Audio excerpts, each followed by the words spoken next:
जय माता दी। हमारे YouTube चैनल मन की आवाज़ में आप सभी का स्वागत है। किसी गांव में एक साहूकार और एक साहूकारनी रहते थे। साहूकार और साहूकारनी धर्मपुर को नहीं मानते थे, इसके कारण उनके कोई संतान नहीं थे। एक दिन साहूकारनी अपनी पड़ोसन के घर गई। पड़ोसन अपने घर संकटा माता की पूजा कर रही थी और संकटा माता की कहानी सुन रही थी। तब साहूकारनी ने पड़ोसन से पूछा, तुम क्या कर रही हो? तब पड़ोसन ने कहा कि आज सोमवार का दिन है, इसलिए मैं संकटा माता की पूजा कर कहानी सुन रही हूँ। तब साहूकारनी बोली, संकटा माता का व्रत करने से क्या होता है? तब उसकी पड़ोसन ने कहा, इससे करने से अन्य धन, अमर सुहाग, पुत्र की प्राप्ति सब होता है। तब साहूकारनी ने कहा, यदि मेरा गर्भ रह जाए तो मैं संकटा माता की पूजा, व्रत तथा कहानी सुनूंगी। संकटा माता की कृपा से साहूकारनी का गर्भ रह गया तो वह बोली, मेरा लड़का हो जाए तो मैं 1 वर्ष संकटा माता की व्रत करूंगी। कुछ दिन बाद साहूकारनी को एक सुंदर सा पुत्र हो गया तो वह बोली, हे संकटा माता, मेरे बेटे का विवाह हो जाए तो मैं सारे गांव में संकटा माता के नाम पर प्रसाद बंटवाऊंगी।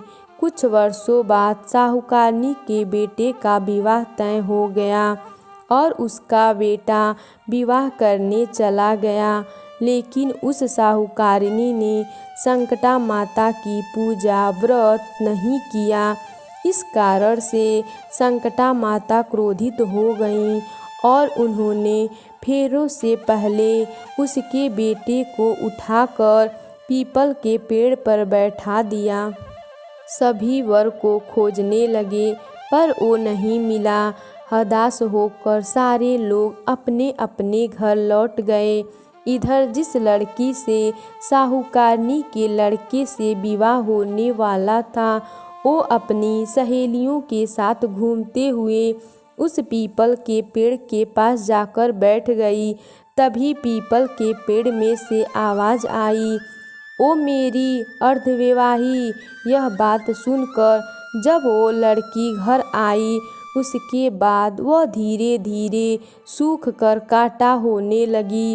एक दिन लड़की की माँ ने कहा, मैं तुम्हें अच्छा खिलाती हूँ, अच्छा पहनाती हूँ, फिर भी तुम सूखती जाती हो, ऐसा क्यों?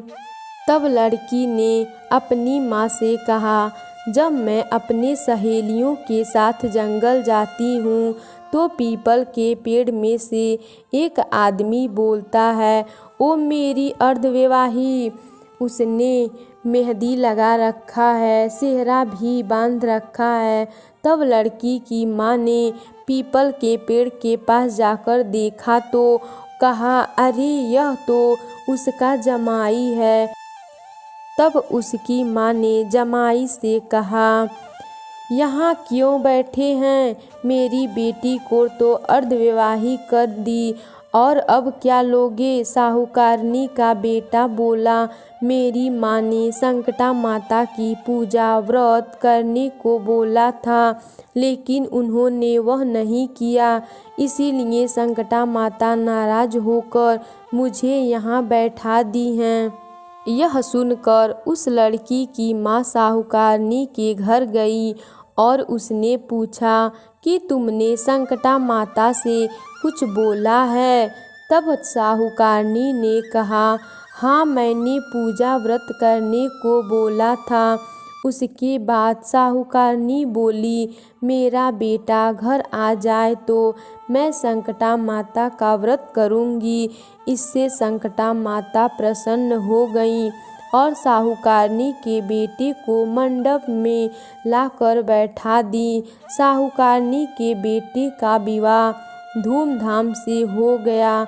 जब साहूकारनी का बेटा व बहू घर आए तब साहूकारनी ने संकटा माता की पूजा किया और 1 वर्ष तक व्रत किया और सारे गांव में संकटा माता का नाम पर प्रसाद भी बंटवाया और बोली, हे संकटा माता, आपकी आशीर्वाद से मेरा बेटा व बहू घर आए हैं, जिससे मैं हमेशा आपकी व्रत और कहानियाँ सुनूंगी। इसके बाद सारे गांववासियों ने संकटा माता का व्रत करना और कहानी सुनना आरंभ कर दिया। बोलिए संकटा माता की जय। अगर हमारी कहानी आपको पसंद आए तो हमारे चैनल को सब्सक्राइब कीजिए और हमारे वीडियो को शेयर कीजिए। धन्यवाद।